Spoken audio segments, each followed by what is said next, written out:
Welcome to the Effortless English Show with the world's #1 English teacher, AJ Hogue, where AJ's more than 40 million students worldwide finally learn English once and for all, without the boring textbooks, classrooms, and grammar drills. Here's AJ with a quick piece to help you learn to speak fluent English effortlessly. I'm AJ Hogue, the author of Effortless English. Learn to speak English like a native. Join my VIP program today. Join at effortlessenglishclub.com. effortlessenglishclub.com. Train your English. Speak English powerfully. Speak fluently. Speak effortlessly. Join my VIP program today at effortlessenglishclub.com. Live show, book club show. Today we're doing a book club show. It's our last chapter of Dumbing Us Down. We're finishing the book today, finishing another book, finishing Dumbing Us Down by John Taylor Gatto, one of my very favorite books about education. Fantastic book. In fact, I like Mr. Gatto so much, in the future, we will do another book from him, I think. Eventually, we'll do another book from him. I very much like his ideas about education. Today, though, we finish this book. All right, everybody, a big hello and welcome to everybody who's joining live from all the usual places all over the world. That's everywhere around the world.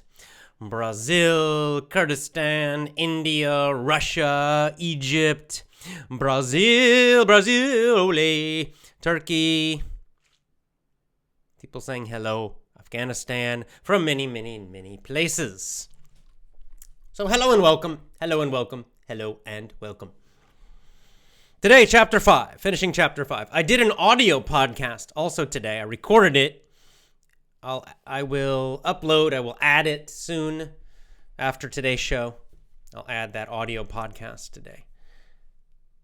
Today, for the audio podcast, I have a nice quote from the Iliad, one of the great stories from humanity, really.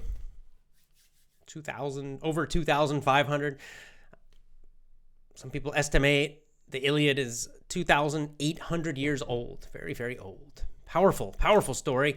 And today I talked about a quote that is said by the hero of the Iliad, the main hero, Achilles. So that's the audio podcast. Be sure, follow my audio podcast every day. English audios every day English. I do a video once per week, one per week for video. But for audio, my audio podcast is every single day. Okay, guys, let's just start. You know how it is. Let's finish this book. Chapter 5, our last chapter. It's not our last book. It's our last chapter of our third book. Here we go. Chapter 5, the congregational principle. The beginning of an American solution to our school problem. And remember, Mr. John Taylor Gatto is an American, like myself. So he specifically is talking about American schools, but of course, everywhere in the world now we have this same basic school system. So the problems are the same everywhere. And I think his ideas are great and will work almost everywhere. Maybe everywhere. We'll see. Okay, let's start. Okay, here's one of our favorite words. I've talked about this word many times in my audio podcast. Centralization. He's saying one of the main ideas of the school system that we have now, everywhere, is this idea of centralization. That's why it's the same everywhere. That's why all schools in America follow basically the same system. That's why all schools everywhere in the world follow basically the same system. I mean, right? It's strange, isn't it? That every single place in the world uses the same system, this factory method of education. Well, why? Because it's centralization. It means the power just rises to the top. It's controlled by just a few people in the center. The opposite is decentralization. That's when the power we break up the power, and the power goes out to the families and the individuals. That's decentralization, which is more free. But what we have is centralization, where it's controlled by a few people. And this is what creates one of the reasons it's not free and why it's such a bad system. And along with this idea of centralization, our school system has the idea of one right answer. That he's identifying some of the basic, the fundamental problems of our school system. And this belief of the one right answer, this is a central mistake, problem of our school systems. Right? Everybody thinks there's one right answer. Now, no one agrees what that is, okay? Everybody has a different answer, right? All the communists and the socialists, they have their idea, and other people have other ideas. But they all think we can design the one perfect school system, that there's one right answer. There's one perfect school system for everybody. It's this idea that is dangerous. It is this idea that is wrong. There's not one right answer. There's not one perfect method of education. There are many, many, many, because every child is different. Every person is different. Every family is different. So in fact, we need many different ways of education. Many, many, many different methods of doing it. Not one right answer. That's decentralization. That is what he's saying we need. Then he gives a little history lesson again. Now, he's a Yankee. He's from the Northeast of the United States, so he talks specifically about the Northeast part of America. And he talks about the history of that area of the United States, how it developed. And it's an interesting history. As you probably know, in the beginning, America had colonies, right? It was not one country. In fact, we had 13 colonies, 13 states at the beginning of the country. But even before that, it was very local. The power was at the local level, is what he's saying. That he describes Massachusetts as up in the Northeast, which is where Boston is now. But he talks about how every town had their own government. Every town made their own decisions. And every town was very, very different. Each town had their own community, usually focused on religion, especially in the North, up in the Yankee areas of the United States. This usually focused on religion. So you might have one town was what were called Puritans, a kind of religious group. And then a different town might be Quakers. That's another kind of religious group. And then another town might be, Calvinists. That's another religious group. But each town would be very, very unique and different. They would have their own community and they would have their own government. They would make their own decisions. He calls this localism, right? So that the power and the decisions were made at the town level. It wasn't the King of England making these decisions, mostly. Of course, they were under the king, but most of the power actually was at the level of the town, these little small towns. So that was very decentralized, which is interesting.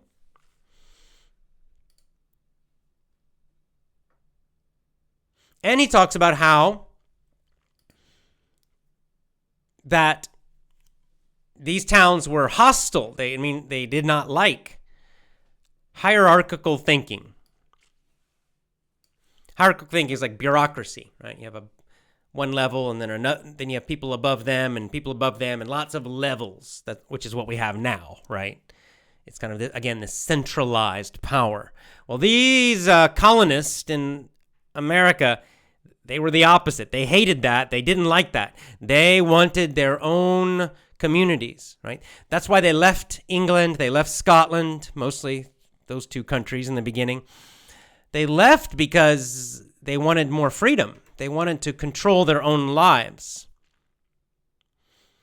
So they wanted the power in their own town, to have their own kind of life, their own community. He calls it local village culture.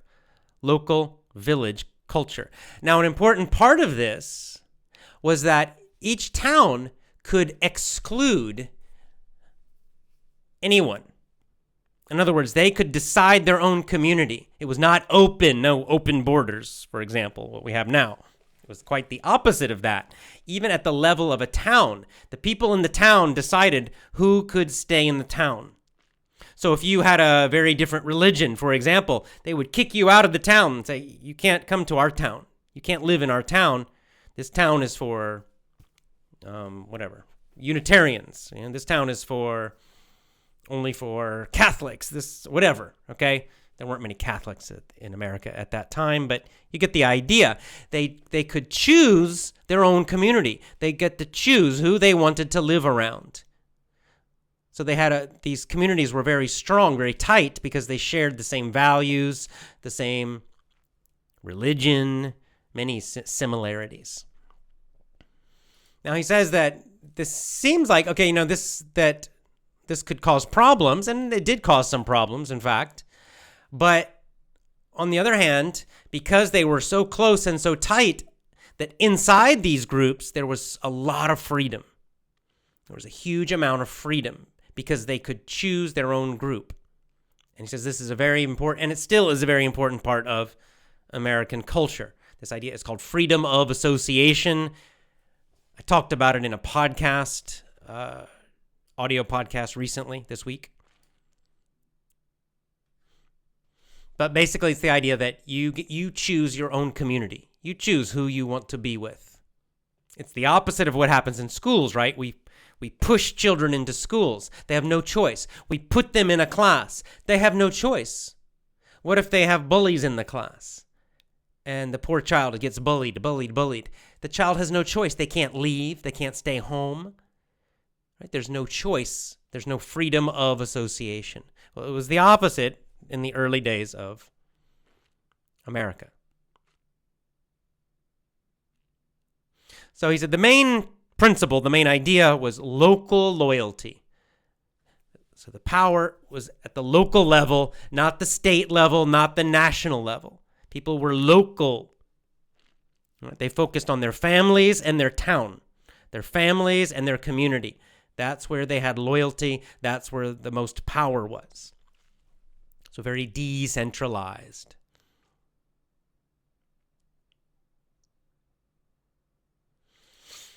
Okay, so he keeps describing this, but he's saying basically that this shows us the way, because when we look at what these little towns, this system created, it created the United States, it created America, it created the United States, it created freedom, so much individual freedom.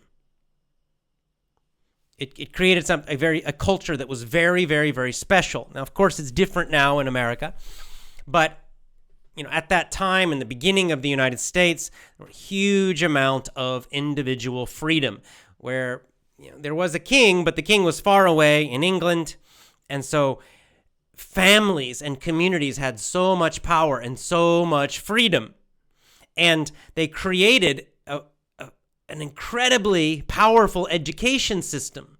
Their education system at that time was focused at the family level and the small community level. Every family had their own kind of education system, and every little town and little neighborhood also had their little education system, and it was different, and they could adapt. They had the power. There was no big government at the top telling them how to do it.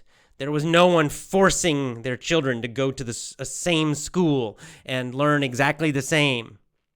And it worked. It worked very well. They were very well educated. Their reading level was very high. Their intelligence level, their education level, very, very high. In fact, much better than now. American schools now are filled with stupidity. The level of education in American schools now is very low compared to the past. So it was a much better system. He's saying the system now, then he decides to compare it to now. He says the system now, of course, is the opposite. All the power's at the top. It's a centralized system. Everybody has to do exactly the same. So now the local communities, families, parents have no power, almost no power. Everybody must do exactly the same thing. And he says because of this, they are more stupid than in the past. In other words, they're dumbed down. That's the title of his book. They're less educated, less intelligent. They know less. Their reading ability is lower. Their thinking ability is much lower. Now.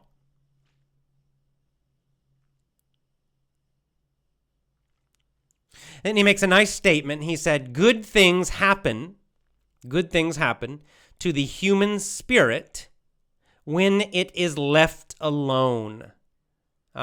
Interesting. So he's saying, see, they had this huge amount of freedom in the past, in the early days of the United States.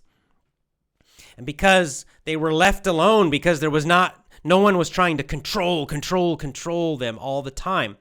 Because of that, they became educated. They had their own power. They had a lot of freedom.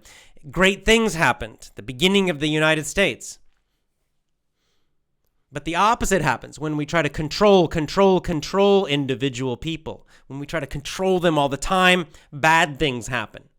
They become unhappy. Families become weak. People become stupid and fearful. Everything becomes worse when we try to control people all the time.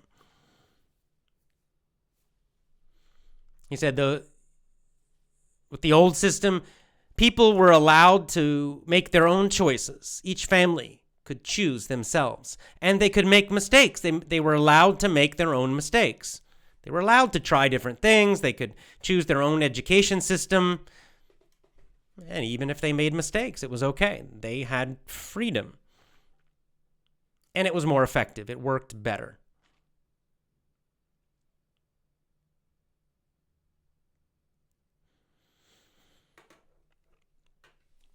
Okay, next he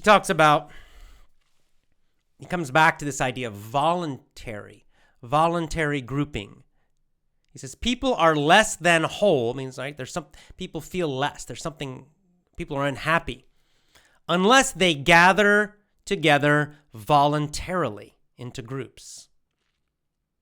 So he's saying the only real groups that work, that are peaceful, that are effective, the only real groups that are effective and peaceful, where people are happy, is voluntary groups, right? Where every member of the group chooses to join. Any member of the group, they can leave anytime they want.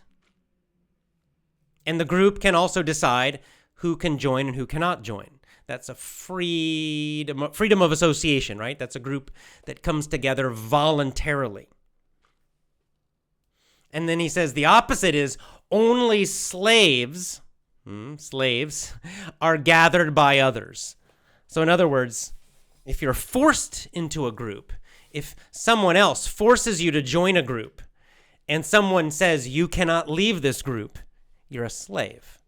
You're not free, you're a slave. And that's what the children are. The children in the schools are slaves. They're forced into groups. They don't choose those groups. And the parents also don't choose, right? If your child goes to school, what happens? The new school year starts. They tell you. You don't decide. You as the parent don't choose which teacher you want. No. They tell you. The school tells you. Your child is in this class this year. This is the teacher. These are the other students. Who chooses this? The government, right? The school system decides, not you, not your child, not the parents. So there's no freedom of choice here. It's not a voluntary group. It's a slave group. It's a group of slaves. Your child has no choice. They put them in this class. What if the teacher's bad? What happens next? What if the teacher's bad? What if the teacher does not like your child for some reason? This happens. Can your child just walk out? Can your child just say, I don't like this teacher, I'm leaving, and just walk out? No, what will happen? No, they'll grab them, make them go to the office. They'll call you, and they'll try to force that child to stay in the class. Now, what can you do as a parent? Well, you can try to complain. You can say, I want my child out of this class. I want my child in a different class. I want my child to have a different teacher. You can say that. If you're lucky, maybe they will agree. They'll say, okay, and they'll change your child. But usually they don't. Usually they fight. They say, no, you can't do that. Right? Because they're afraid. They're afraid. What if all the parents do that? Well, then they have to make the parents happy. They don't want to do that. So they'll try to force you to keep your child in this class with the bad teacher. What if it's not the teachers? What if your child's in the class and there are bullies in the class and they are attacking your child every day, and your child is super unhappy every day? They're being bullied. Because they're a slave. They're like a prisoner. They're locked in this class, and every day they suffer. They suffer. And they tell their parents, oh, this is terrible. No one does anything. They're not free, right? Does the teacher stop it? No. Does the school staff, the principal stop it? No. That poor child suffers. They're locked in. Can your child just walk out and leave? Oh, I'm unhappy, I'm leaving. No, because they're a prisoner. And again, the same problem. What happens? The parents complain. Nothing really happens. If you're lucky, your child finally, after fighting, maybe they change your child to a different class. Maybe. But after a lot of fighting and a lot of energy and effort. And then what happens? Next year, you have to do it all again, possibly. Right? You see who has the power. The school has the power. The parents don't have the power, and the child has no power at all. Slaves.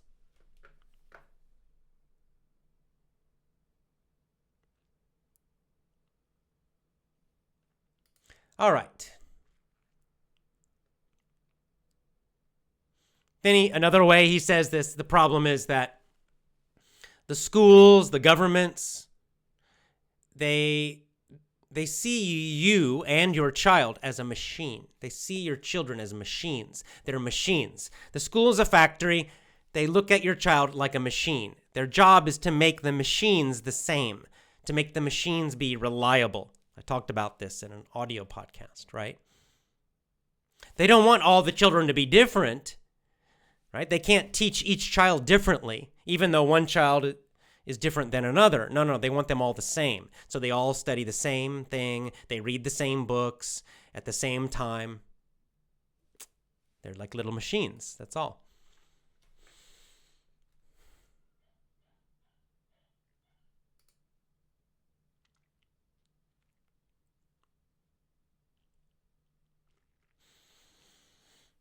Okay, then he says, finally, what do we do? How can we fight it? I talked about this yesterday. I had this quote yesterday in my audio podcast. What can we do? What's the solution? So I think after this book, we all understand the problem very well. John Taylor Gatto does a great job in this book of showing us the great evil of the school systems. So the next question is, what can we do? Can we fight the schools? Can we fight the schools and win? And he says, no, we cannot. We cannot win directly. We cannot fight and win against the school systems directly. Well, that seems kind of a negative idea, right?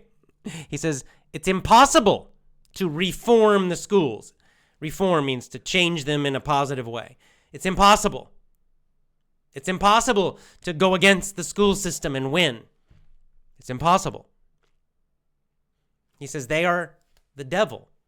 You have to realize this system, not the individual teachers, okay? Some might be nice, but as the whole system, it's the devil or a demon, the devil, okay? So if we're talking, he's American, so he's Christian. So we're talking about the Christian idea. You've got God and the angels and the devil, Satan. You cannot beat the devil. You cannot beat the devil. The devil is too powerful. The devil is super powerful. Super, super, super strong and powerful. The devil. Right? This is a metaphor, obviously. Okay? It's a metaphor.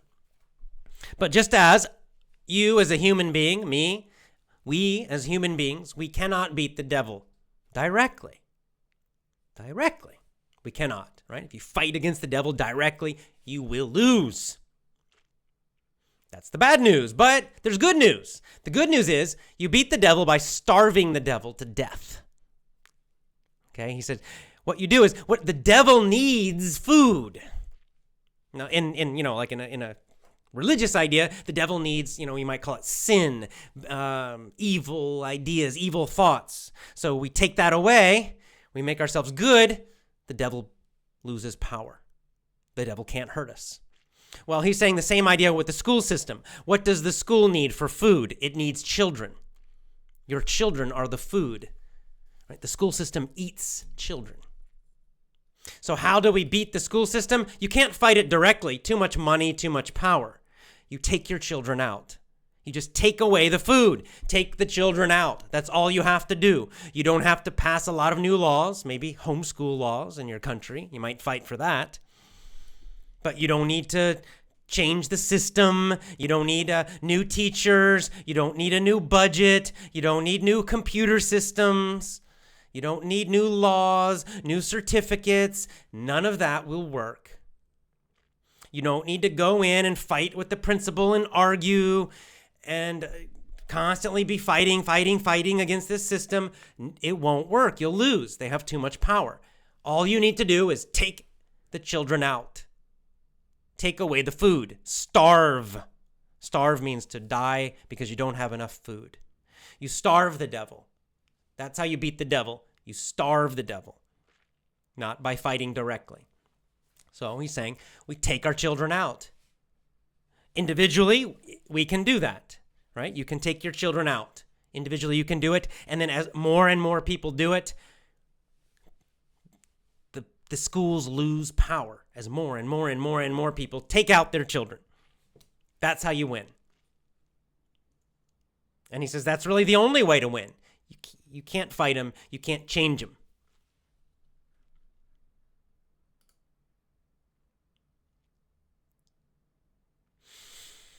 Second thing he says is forget trying to create any kind of national solution. This is something else people do. Oh, we have to change some national law and we'll change the system. He's like, forget that.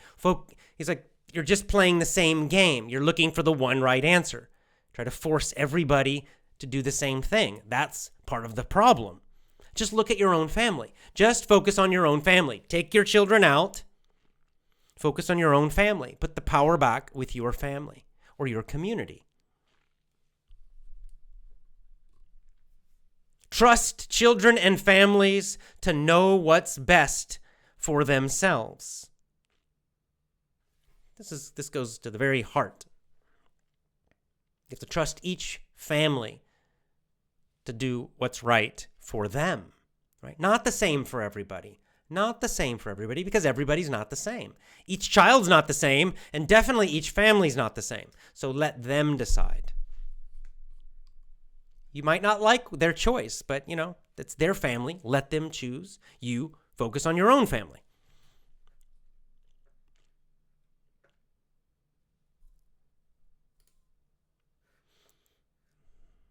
And then finally he ends it.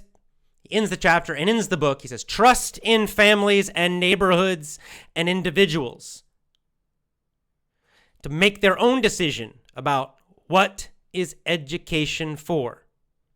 You don't need an expert answer. There are no experts. He said, this idea that teachers are experts is a lie. You don't need an expert to tell you.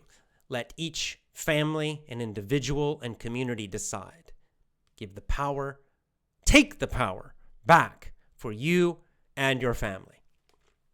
That's the solution. And that is the end. Awesome. That is the end of our book.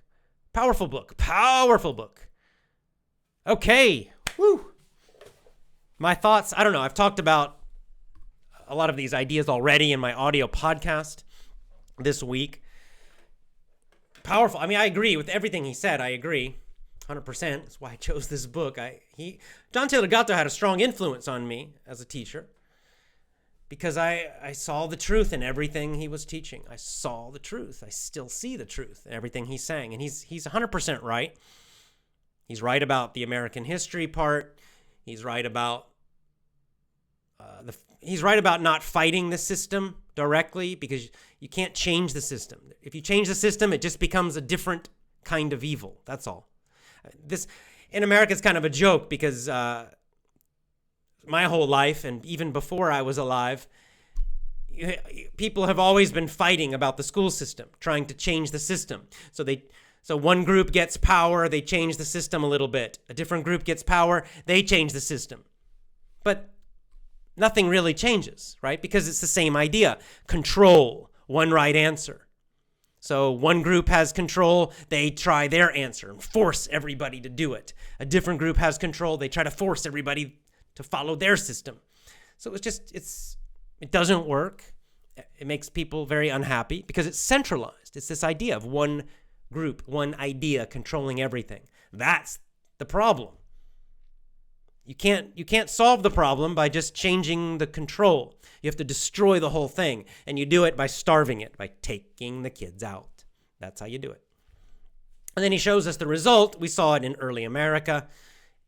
Also, you can look at, in other countries as well that have other older systems of learning and education that develop, in Europe, for example, that developed the Renaissance and what's called the Enlightenment and this incredible explosion of learning. None of that happened through industrial schools like we have now. So there are lots of, that's the point he's making, though. There are many, many, many ways, many solutions. And let's open up and let everybody try different ways. There's not one right way. There are many, many, many possibilities. So the point is, you and your family, you decide what's best for you. You decide what's best for your family, for your children. That's your decision. And I'll decide for myself and my family and my children. And we probably will make different decisions. You probably will teach your children differently than I'll teach mine. That's good. That's very good. You should, because your family's different. Your children are different. You are different than I am. All right. Get a drink of water, and then we will go to the questions and comments as usual.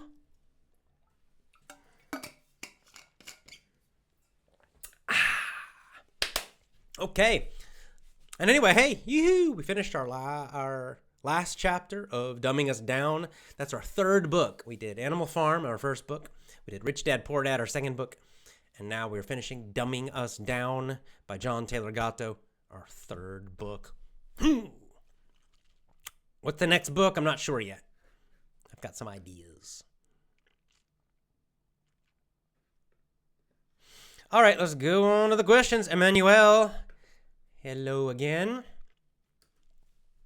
All right, Emmanuel's comment. Hello, Coach. Good to see you as usual. Sorry for having missed all your shows on Facebook. I've been super busy and no worries. I've got a question. My cousin is still stuck at the university. He wants to get a master's degree, okay? But the issue is there are a lot of classmates who are making fun of him, bullying him. In grad school? That's weird. And he gets to a point where he wants to quit. Well, that sounds like a terrible program. That's strange to me. Anyway, I'll talk about it in a minute. Okay, so being bullied at grad school. He gets to a point where he wants to quit. What do you recommend for him to endure it till he gets his diploma, or better, just teaches himself by being an autodidact? Autodidact means you teach yourself. Well, first, let me just say this. His program sucks, okay? I just can't imagine at the graduate level that there's bullying. I mean, you kind of expect that it's common in elementary school and middle school and high school. I've never heard of it, even at undergrad level. But at the graduate level, to be bullied like that, that's weird to me. That's very strange. So I'd say number one, I can't answer this question honestly. I can't tell him what to do because I don't know. I don't know what his goals in life are. I don't know what he's trying to do. I don't know how important the diploma is. What is he getting a master's degree in? What's this topic? If it's business, quit, because he doesn't need a master's in business. Just quit and start a business. If it's I don't know. It really depends what he's trying to do, right? If it's a career that requires that degree, then he might need to do it. But there are other options. Okay, I would say option one is to quit, teach himself for certain subjects. That's a good choice. Option two is to stay and finish at the same place. If he really needs that degree, that might be a good choice. However, I'd fight back. Don't just take it. If he's being bullied, here's how you deal with bullies. You fight back. You bully them back. You bully them back. If they say something insulting to you, you insult them worse. If it becomes physical, you fight and you hurt them. And you put them down on the ground as best you can. And if you lose, you just try to hurt them. Every time. I'm guessing at the graduate school level, it's not a physical fight. I hope not, because that would really be crazy. If it's just verbal, then just insult them and be mean and fight back. That's what I would recommend if he wants to stay.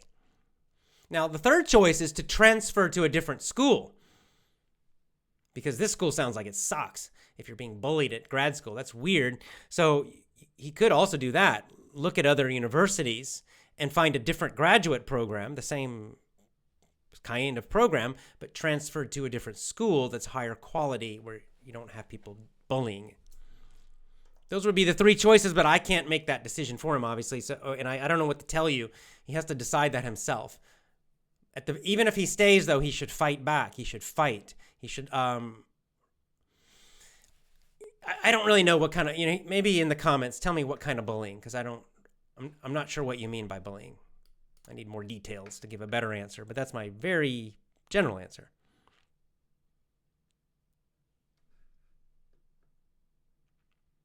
Okay. Another familiar name, Hasina. Hello again. Hasina's comment. Adults never think logically about education. Instead, they think you have to study and get good grades and a good job in the future. Yeah, many. Indeed, they do. Many do. They can't realize that education is more than just some grades from school. Indeed. Now, I will say a lot of kids think the same way. They can't see that education means learning and earning knowledge, not just some grades to show others. Yep. You don't have to show others that you have the education because you do it yourself. Indeed. When you can't understand what the real education is, or see your own abilities, then it's just stupid to show others your grades. In reality, you have no education besides those grades. They never think that our brain can learn everything. It just needs time and repetition. Yeah, you're right. This is the training of schools. This is the result of schools, because from a young age, the kids they're just fighting for these grades, these stupid grades, letters or numbers.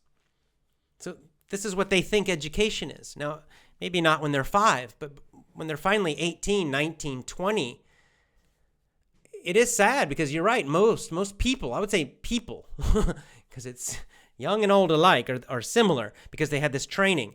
And they exactly right. They think school and education is the same thing, and it's completely different. Education is what you actually know.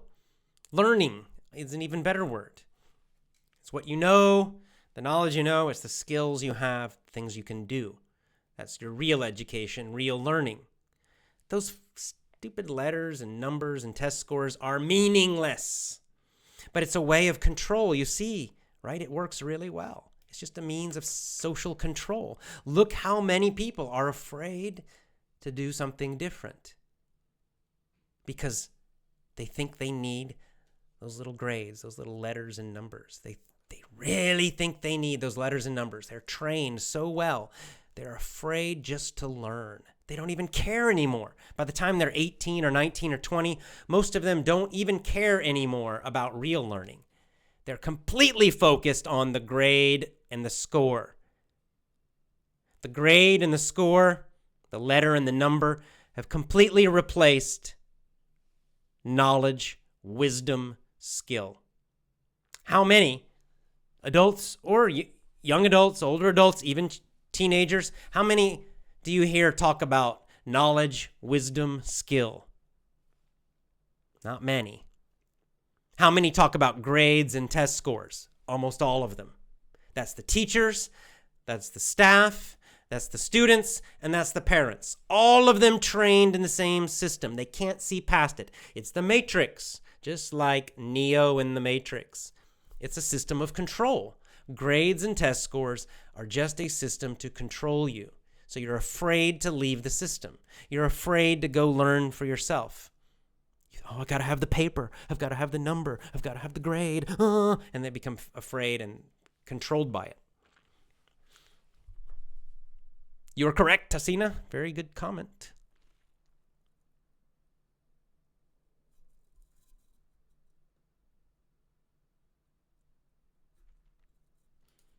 Hassan, in Iraq, my community, they don't have alternative ways to improve yourself. Oh, I don't believe that. We have to depend on schools to make steps in life. No, you don't. In other countries, there are a lot of institutions that can be substituted for school. Well, I don't agree with you. You're on the internet, aren't you? You have the internet in Iraq. So guess what? The internet opens up a huge amount of learning that's easy and cheap. You have families in Iraq, don't you? You have a family. Fathers and mothers can teach their children. You don't need school for that. You have uncles and aunts, right? They can teach children. You don't need a school for that. You have people who know things. They can teach. They don't need to be in a school. You have books in Iraq, don't you? You have libraries. You have the internet. You have everything you need.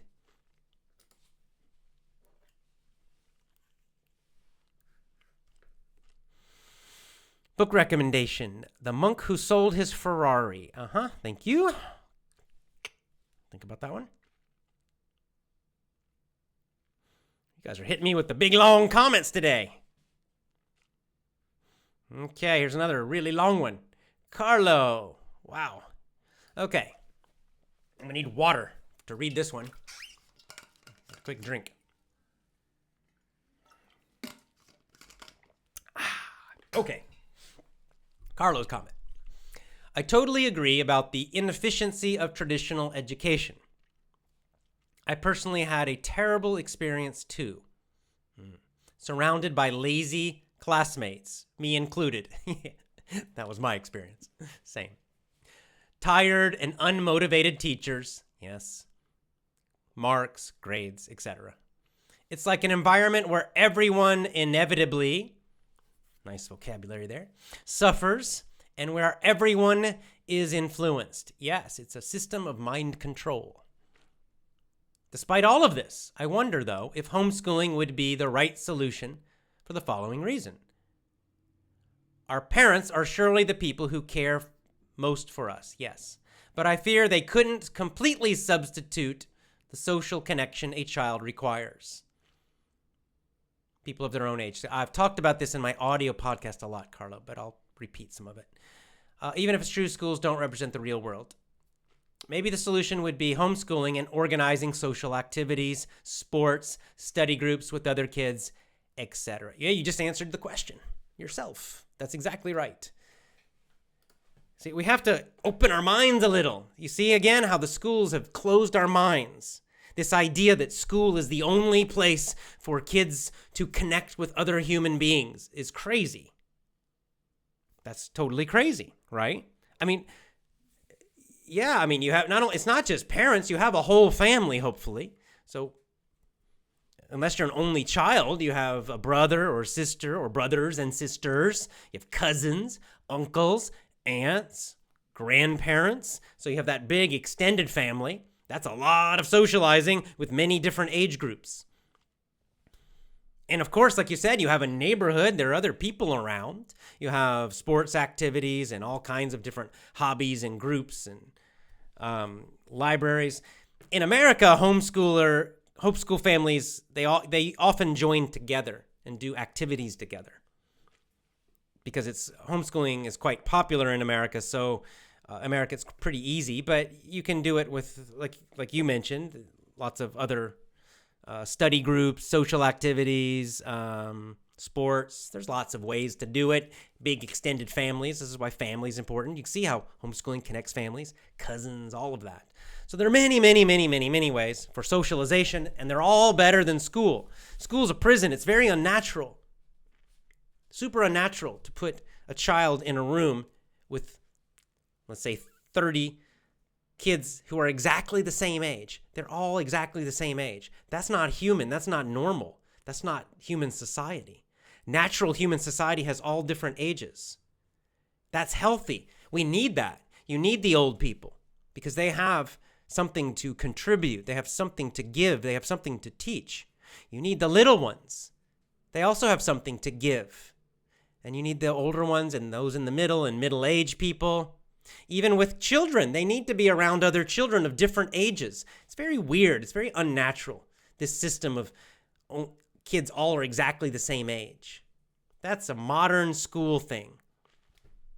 It's much more natural that younger children are around older children and they learn from the older children, especially their brothers and sisters. And the older children get to be kind of leaders. They get to learn responsibility. They get to learn some leadership by being the leaders of their younger brothers and sisters and cousins and friends. This whole mix of different ages, that's life. That's real life. Putting everybody in separate ages, put the old people away, separate from everyone else. That's unnatural. Put the 8-year-olds away, only with other 8-year-olds. That's very unnatural. It's weird. It's strange. It's not healthy. So yeah, there are many ways. Like I said, listen to some of my audio podcasts. I talk about this topic much more. But basically, it's not a problem. Nothing to worry about.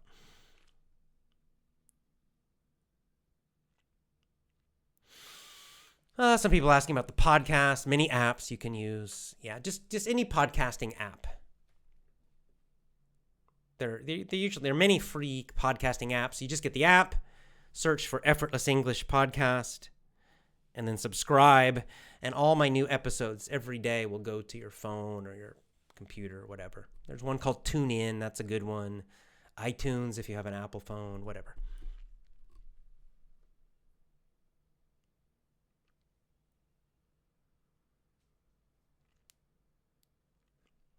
Well, here's a good point from Jorge. How can people be focused on their families when everyone everywhere just wants to doesn't want to live with people for their whole lives, and father and mother are always working? The entire system is a big problem to be a family. Oh, you are correct. It's a whole system, yes.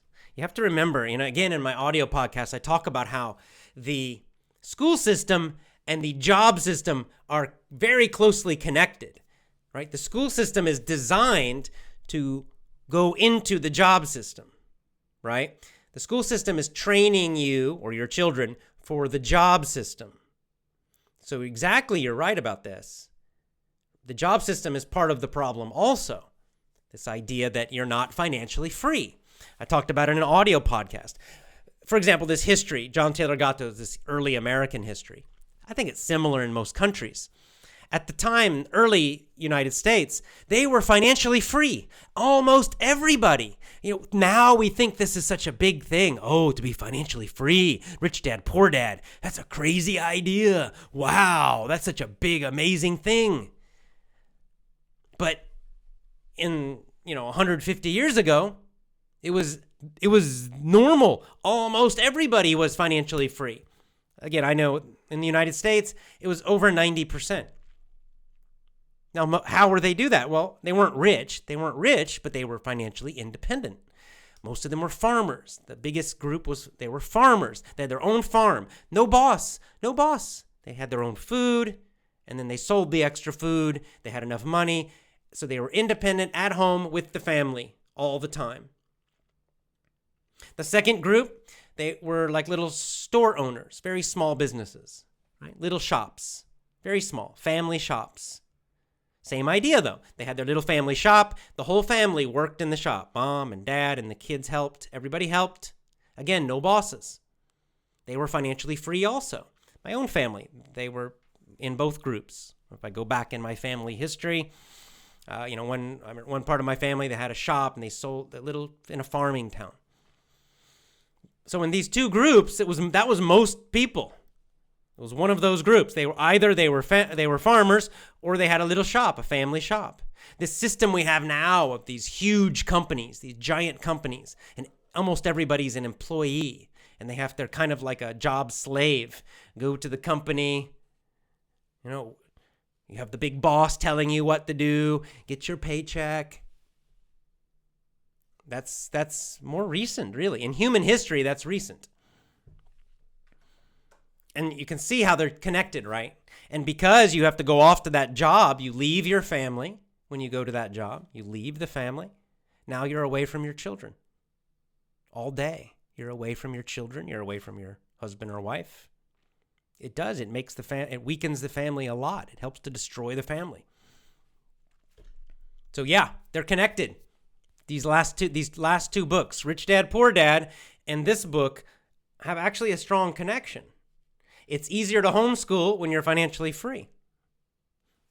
Also, if you homeschool, your children will more likely become financially free. If you homeschool, you can teach your children about money. When you homeschool, your children learn to think more independently. So when they become adults, they're more likely to be financially free. They will not go directly into this system unless they choose to, but they will have more choice. Which one is, I think you should work on both of them if you can. Good comments.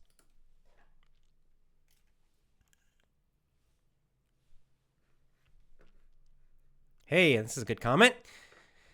Mohammed Akash, hello from Iraq. Many people are impressed with me because of my accent. Guess what, AJ Hogue? I got your accent. I've been listening since 2015. Hey, that's great. Very nice. Thank you for sharing that. And congratulations, too.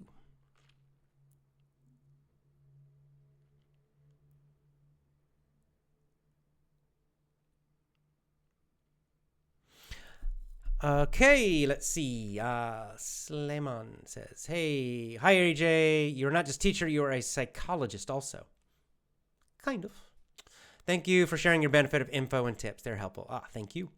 Thank you. Well, I actually did used to be, I was a social worker, not a psychologist, but kind of a counselor. That was the job I did long ago before I became a teacher. So it's actually a good point.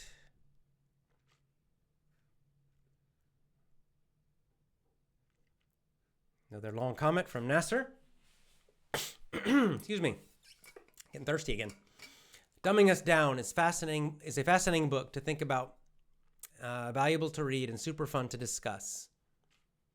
The writer identified the problems and solutions in the system. He also brings up ideas and concepts that are worth addressing for parents. Parents should read this book. You can't afford to not know. That's right, about how education works. Yes, knowledge is power, right? Gotta know. Just like Neo in the Matrix, you gotta wake up first. I mentioned this too in the audio podcast recently. In many ways, this book, many parts of this book are unpleasant, I would say. These are unpleasant truths. They're unhappy truths. It's the truth. His book is true, but it's kind of these are ugly truths. Like Animal Farm, actually. Animal Farm also teaches us a lot of ugly truths. But, seeing the ugly truth, that's the first step to wake up and to be free. And I mentioned again, this great movie, The Matrix. It's the same idea, right? In the beginning, first Neo doesn't see the truth. Now, the lies of the Matrix in the beginning of the movie, the lie is comfortable. Neo's comfortable. at the beginning of the movie. He's got his apartment, he's got his little job, everything seems normal, but he knows there's something wrong, right? And he's learning, he's looking for the truth.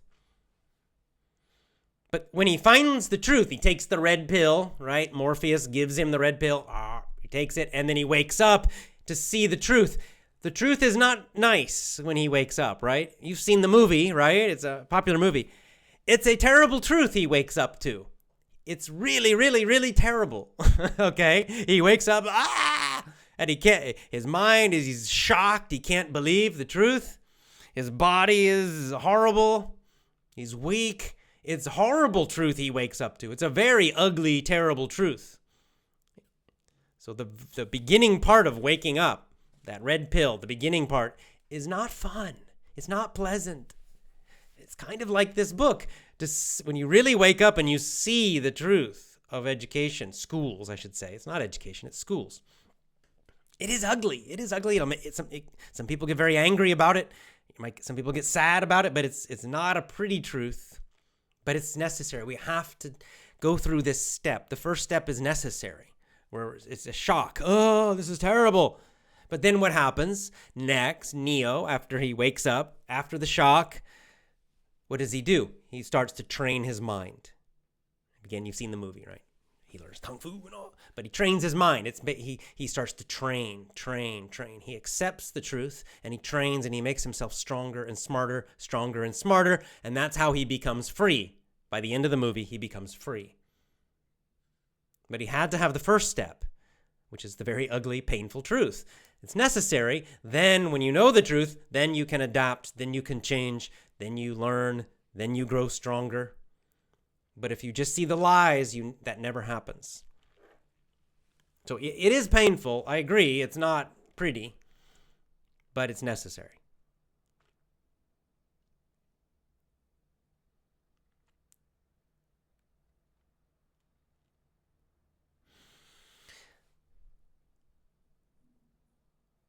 This is an interesting comment from Yasin. I have a friend who spent $100,000, wow, for a PhD, that's a doctorate, in Russia. And he thinks he's doing the right thing. What do you think, AJ? Sounds crazy to me.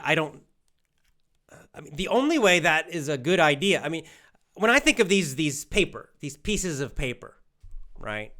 A degree, that's all it is. It's just a piece of paper. A bachelor's degree, a master's degree, a PhD, a doctorate. People, ask me, is it a good idea to get this PhD? Is it a good idea to get this master's degree? For me, it's completely an economic, it's just math decision. That's all it is, because that paper is meaningless unless it gives you a better job and you make a lot more money. Otherwise, you can learn everything yourself, usually. There might be exceptions, but most of the time. So did the friend make is this a good idea, $100,000 for a PhD? Usually no. Usually that's a really terrible, terrible deal. The only way that's a good deal is if, because of the PhD, that person will now get a huge amount of money every year. They'll be able to get a job that pays, $200,000, $300,000 a year or more, right? They can pay for that degree and then making lots and lots of money later. It's just a financial decision. It's just an investment decision, really. That's when people ask me about degrees and should I go to school, should I get this degree, you have to look at it it's just an investment decision. That's all it is. It's just an investment decision. So is it a good or a bad decision? It's completely based on the investment, the time required. A PhD takes a long time, usually 8 years. That's a lot of time you're missing. And then the cost. So that this person spent 8 years possibly, or let's just say 4 years for grad school, plus $100,000. That's a high cost. Is that a good investment? I don't know. You've got to look, right? What do you get back for that? So for me, it's just a practical money choice. It's not about learning or education. You can learn and get educated in other ways, usually.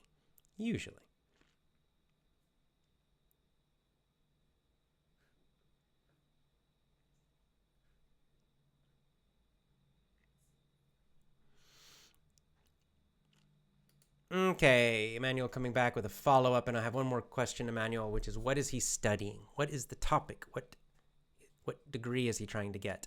So here's some more details about the bullying in grad school. They're always telling him he'll never get anything out of a university because he has ADHD. Yeah, whatever. Bullshit. And he has trouble to concentrate on certain tasks, while others have a better attention span. And therefore are more intelligent than he is. But regardless of his ADHD, he can still prove that he can outdo them all. What do you think? He has this kind of mindset. I am too proud of myself and I want to be better than my classmates who are bullying me. So basically he's kind of like using their criticism as motivation, which is fine. That's a nice motivation technique. But again, there's nothing wrong with using people criticizing you and I'll show them. That can be a useful motivation technique. But the key point, though, about should he do it or not, that's really more, what does he want from life? That's again, back to this idea of an investment and getting this degree. He shouldn't do it just to show them. Who cares if they don't care about him? He shouldn't care about them. Right? I talked about this also recently in the audio podcast. He just needs to have just not care is the better attitude. Like, well, who cares what they think? Those people are meaningless. Who are those people? They're nobody. For him, they're nobody. It doesn't matter. It doesn't matter if they agree with him. It doesn't matter if they criticize him. He shouldn't do it for them. He's doing it for himself, right?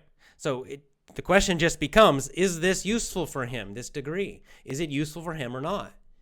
I don't know, but he has to decide that. What does he want from life after university? What kind of life does he want? Does he want to become an entrepreneur? Does he want to become rich? Does he want to be really free and live a simple life? Does he want to become a professor?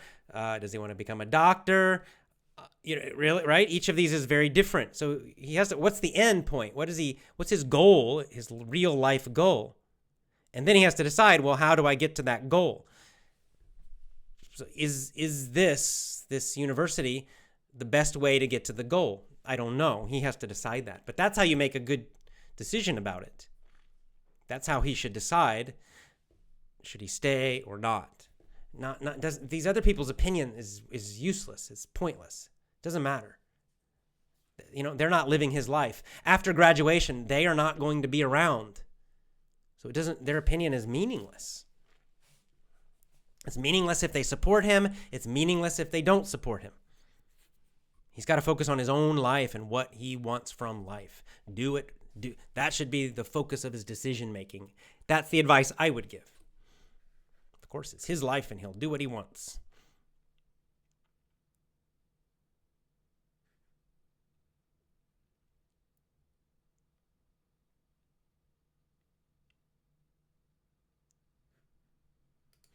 Yeah, here's another good point Dalal mentions. During my time teaching, I noticed that schools are forcing us as teachers, controlling the teachers, not to teach, not to be like we want to be, not to teach as we want to teach, but to be more like robots. And this affects the students. They're the victims. That's why I left. That's why I don't teach in schools. You're exactly right. It's a system. This is what John Taylor Gatto means by it's a system. You can't fight the system. You can't beat it. It's not just students. It's not just parents. It's also teachers, individual teachers. You can't beat it. There are people who become teachers who really care, who want to do a good job, but they're in the system. And just like Dalal's saying, they have a boss, and that boss will try to control them. And the boss has a boss, right? They're not free. The teachers are not free to teach how they want to. They can't just do anything they want. There's someone telling them what to do. There's someone telling them which books to use, what method to use. There's someone telling them you must grade. I quit, almost got fired from a university because of grades. They said they didn't like the grades I was giving to students, and they wanted me to change them. Right? I wasn't free, so I had to quit that job. As I said, no, I'm not going to change the grades. If I didn't quit, they would have fired me. I wasn't free as a teacher to do anything I wanted. It's a whole system. And I couldn't beat that system. There's no way I could beat the system from inside, as a slave inside. So what did I do? Again, this is also what teachers can do. Just like you take out take out the kids as teachers, leave and do something else. Become an independent teacher, become a tutor, start your own private program or tutoring. You can teach online. You can teach in your community. There are many things you can do. So you can still teach and get out of that system if you can. We have to eat. I understand if you have a paycheck, you might need to stay in the system for a while, but I recommend as a teacher, if you're not happy in the system, try to get out, try to become independent in some way.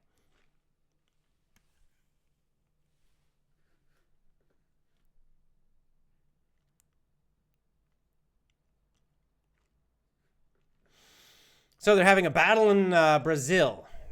People have been telling me about this on Gab. Schools are hurting. This is from Daniel. Schools are hurting us. Unfortunately, homeschooling is not allowed here in Brazil. Yeah, Germany and Sweden also, I think. Even though we want it, it's a very hard way. You've got to keep fighting. I'll talk about it in a second. I was the most terrible student, bad grades at high school and college. However, I've got the best opportunities in adulthood. Yes. Therefore, I have 2 children who learn English with me through your method, and they're much better than the regular students. Yes, that's the power of real education, not these stupid grades and numbers. Guessing you might be a photographer from your, because you got a nice camera in your picture. But, right, it doesn't matter. This is why I try to tell people, it doesn't matter your grades, okay? Nobody cares in the real world. Nobody asks me. Nobody in my adult life asked me about my grades. Nobody asked me, what grades did you get in high school, AJ? What was your grade point average in college? Nobody ever asked me at no job. No one asked me at jobs. Nobody in my social life. Nobody cares about that. It's meaningless. Nobody cares. Maybe I was straight A's. Maybe I almost failed every class. Do you know? No. I mean, I know, but it doesn't matter because the reason nobody asks is that nobody cares. What do you care? You care, am I good or not at my job? In this case, teaching English, doing a podcast. Am I good or am I not good? You don't need to know grades for that. You can just watch and you know. It's the same for you. Adults already know this, but kids, they believe the lie. A lot of young adults and kids, they believe the lie. Oh, grades. Nobody cares after school. Nobody cares because it's meaningless. Right? I have no idea any of you. Maybe many of you had terrible grades in English. Some of you maybe had good grades in English. Doesn't matter. Can you speak English or not?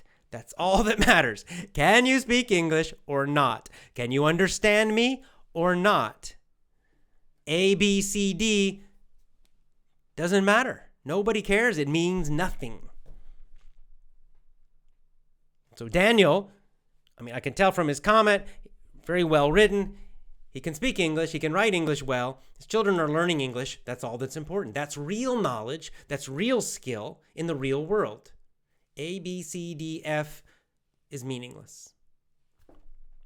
He says he got bad grades in school. So what? Maybe he failed English. Maybe he got F in English in school, but now he speaks English. Maybe somebody else got A, but they cannot speak. You see how crazy that is? That's why nobody cares, because we all know it's nonsense. I got A's in Spanish. After all my A's in Spanish, could not speak. Doesn't matter. The A's were meaningless. It's just crazy. We all know this. Real world results. That's what we want. That's real education. Like Hasina was saying, and people forget. They get so in the system of school. They're so focused on A, B, C, D, F. They completely forget the purpose. I got A's in English. I got straight A's. I have 6 years, all A's. And they're so happy about it. But they can't speak. They can't speak at all. They can't watch my video and listen to my podcast. They can't understand me, but they have A's. It's all A's. You see how crazy that is? It's crazy. It's crazy. It's all A's and no skill. All A's and no ability at all in the real world. That is absolutely crazy. That's why the schools are crazy. You know, I know. But it continues on. So now, let me talk about this thing about Brazil and homeschooling laws. You've got to fight, and never stop. Okay, look, homeschooling in America is big now. But that's because 20 years ago, 30 years ago, let me think, I'd say the 70s, so really almost 40 years ago, little groups, little families of Americans started fighting for homeschooling. Okay, and in the beginning, they also had to fight against laws that said you cannot do it. Some of them had to break the law. They just did it anyway. Others, they got organized and they started fighting in the government, and they fought for many, many, many years, and they lost, and they'd fight again and lose and fight again, and they kept getting organized. And eventually, they had to fight each state, because in America, education is technically controlled by the state. So we have 50 states. So that was 50 fights they had, 50 battles around the country. And they had to win every one. And they did, but it took a while. It wasn't immediate. So this is why, people think, well, no, America, it's so big now. Well, that's why it's big, because 40 years ago, it was very tiny, and these families started fighting, and they never stopped fighting, and it got bigger and bigger and bigger, and they started finally winning, and now it's very big. So in some countries like Germany, maybe Brazil, and Sweden, those are the three I know that it's illegal. You gotta have to fight hard, and you're gonna lose in the beginning. They have the power. You're gonna lose, but you don't stop. And everyone has to make the decision: do you break the law or not? I'm a lawbreaker in this kind of area. I would break the law, but I can't tell you to do that. That's your choice. But you got to fight. At least you just got to organize and fight, and you will eventually win, because this is the right way. This is truth. This is the most effective, and it takes a long time. I'll go with Gandhi here. Gandhi says that finally truth and goodness will win, but sometimes it's not fast. So don't give up. Don't quit. Now, the good news is in most countries, it is legal. There's a website, an international website. I'll share it on my Gab or my Twitter, that has the legal, the laws about homeschooling in different countries. And in most countries, you can do it, actually. I was surprised. Most countries, you can do it. Sometimes you have to send a letter to the school systems. There's different rules about it. But in most countries, it is possible. That's the good news. Even in America, each state is different. There are 50 states. Each one has little different rules about it. Some of them, there are no rules. Just homeschool. You don't have to tell anybody. You don't have to do anything. And other ones, you have to write a letter or do something. So it's a little different in each place. So the good news is most countries, it's possible. Definitely, yes, you can. In a few countries, it's illegal. You're going to have to fight. So to all the Brazilians, fight. And to the Germans and the Swedes, fight. We're with you. We're behind you.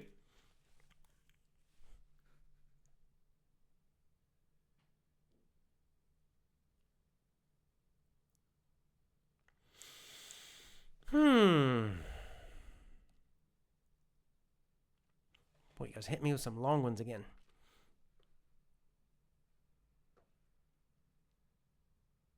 Okay, here's another very long one. Ooh, need more water. Okay, from Hawker Ali. In my opinion, education is more about teaching children the manner and the way to live their lives when they grow up. You're exactly right. I mean, that is what education really is. And if you look at human history, traditionally, that is what education was before this factory system. How to live a good life. And that included a lot of things, not just math, reading, and science, right? It included money, economics, and included religion, ethics, many, many topics, philosophy. Now, most people get a degree, but they don't respect others. They don't make their own business, exactly, because school teaches them to be kind of slaves. The new generation in my country, they don't attempt to start their own business. They just wait for the government or public companies to hire them. As a result of this, after the financial crisis in my region, many young people left the country, and it's still continuing. Yep, this is what happens when you're a slave. When you're a job slave, what happens if they cut the jobs? Nothing, right? I myself have a BS in mineral resources engineering. That's a good degree. But I started my own computer repair shop. See, became an entrepreneur. And the two majors are totally different, but I was forced to study. But I was forced to study when I wanted to study IT. Yeah, right. Great. Fantastic. See, that's a great example. Has a degree in one thing, but decided to adapt. Decided to become an entrepreneur. Learned computers and computer repair. Even though his degree is in a completely different kind, mineral engineering, that's like mining and digging, right? Digging. You know what I mean? So it's a great example. And it's also this dependency. You see how it makes people weak because they need the big government or the big company to give them. It's easy to control them. And then if they lose that job, then a lot of them, what do I do? They're just lost because they don't have real education, right? They don't have the ability to think, to adapt, to learn something else by themselves, to create their own business or job or assets. They don't know how to do any of that. They never learned in the schools. So they're kind of weak and helpless. Kind of sad, really.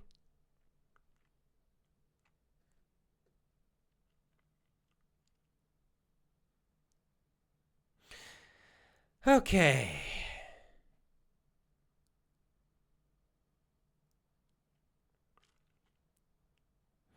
Okay, let's go with that. I'm almost finished. Go with one more. How long have we been going here? Yeah, we're getting a little bit long. So one from Monica. Okay, from Monica.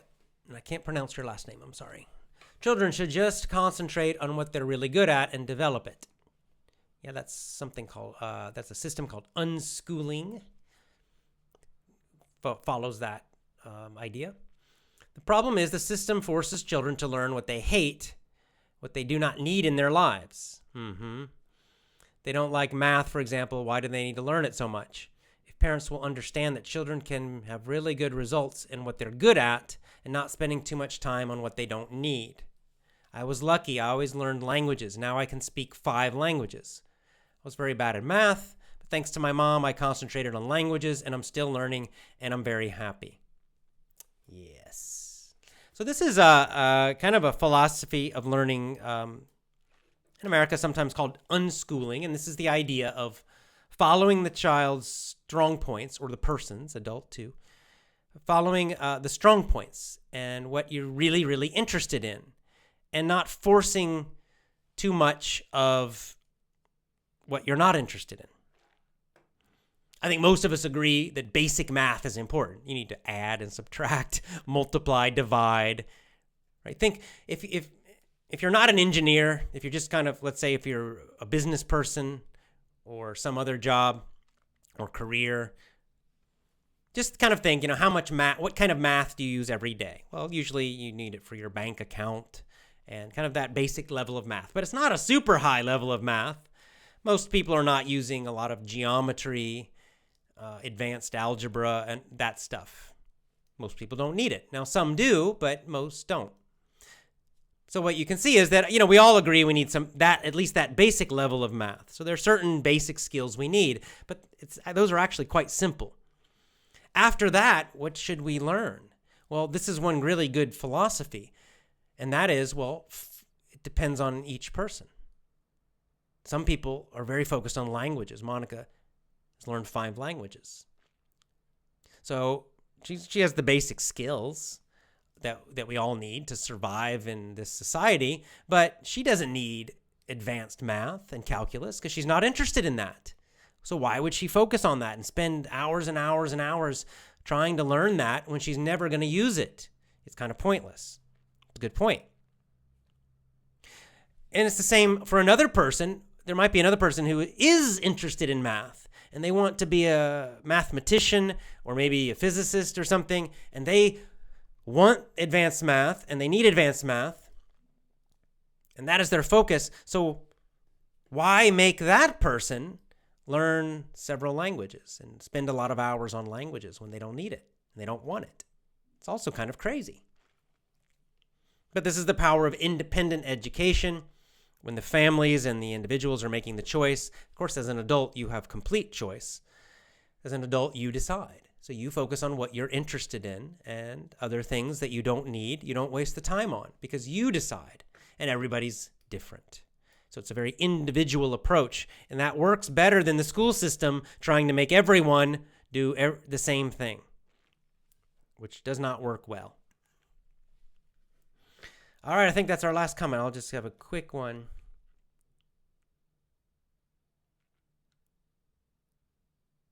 I think that's it. Okay, good. Woo. Well, I hope you enjoyed this book. I love this book. You can probably tell. It's a fantastic book. Dumbing Us Down by John Taylor Gatto. That is the end. Chapter 5. What's our next book? I'm not sure. We'll take a break a little bit. I'm going to think about the next book. I have a few ideas. The Alchemist is one possibility. Old Man in the Sea is a possibility. Someone mentioned 7 Habits for Highly Effective People. That's a nice kind of psychology book. That's a possibility. I've got several others on my list. So I'm just going to think about it. We'll take a break for a week or two maybe. And I'm also trying to figure out some travel plans, so I need to figure that out. But I'll continue doing my audio podcast every day, the audio podcast. And then we'll choose a new book, and we'll move on to book number 4. So, hey, congratulations. It's book number 3 finished. Woo, John Taylor Gatto. Good job, everybody. Fantastic. Now, as usual, I recommend get the book yourself and read it. See if you can read it yourself. Now, the vocabulary will be a little more advanced. Hopefully, this video will help you understand the main ideas, but try to read the book yourself in English. You can get the book. We'll take a break. This will give you some time to read the book yourself. And then we'll come back and we'll do book number 4. So thank you so much to everybody. And as always, as you know, join my VIP program. Join my VIP program at effortlessenglishclub.com. Lots of love to you. Thanks for joining me live. And I'll see you next time.